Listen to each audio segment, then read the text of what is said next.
Hello friends, my self Rajkamal.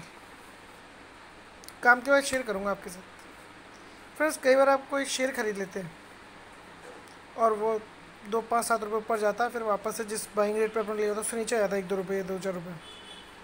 फिर आप सोचने लगते अब क्या करें। मुझे समझ में नहीं आता कि मैं सोचना क्या है।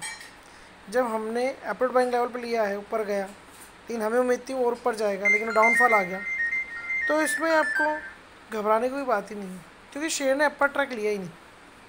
मैं आपको समझाता हूँ कि मैं क्या समझाना चाह रहा हूँ। जैसे कि विकास लाइफ केयर, एफसीएस सॉफ्टवेयर, और मान लीजिए रत्न इंडिया पावर, और भी कई शेयर है, जैसे मान लीजिए जेपी पावर।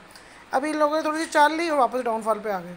उनमें से कुछ थोड़ा सा अपर ट्रैक पे और कुछ जिस लेवल पे थे उसके आसपास आ गए। लेकिन फ्रेंड्स, मैं आपको 2 3 शेयर्स का एग्जांपल देता हूँ। एनएचपीसी, एसजेवीएन, आईआरएफसी, और उसके अलावा एक दो शेयर और जो एचबीएल पावर। आपने देखा होगा जैसे सुजलोन, इन शेयर्स में क्या हुआ, इंडिविजुअल चाल आई। जैसे सुजलोन 6 रुपये से 50 रुपये तक चला गया। एचबीएल पावर 50 रुपये तक 500 प्लस चला गया।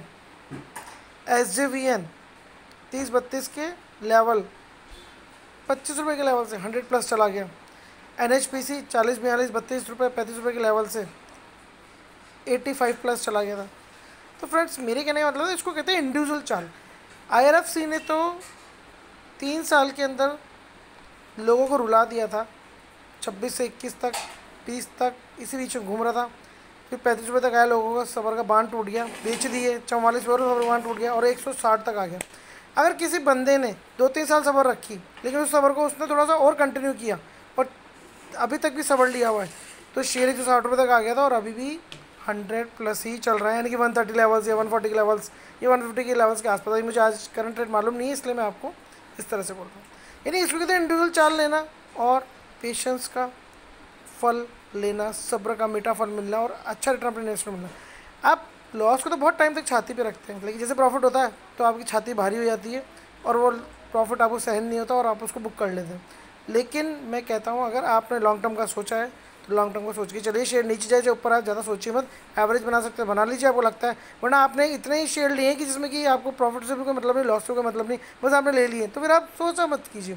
2 5 साल बीतने दिया कीजिए, तब उसके बाद सोचा कीजिए कि इतने साल हो गए अब तक इसमें अप ट्रैक ही नहीं आया। आप समझ रहे हैं मेरी बात को मैं क्या कहना चाह रहा हूँ। Thanks for watching. मेरी बात को समझिए, सब्सक्राइब कीजिए। पैसा बनेगा, बनता है, लेकिन थोड़ा सा समझना पड़ेगा कि कैसे बनता है। Have a nice time.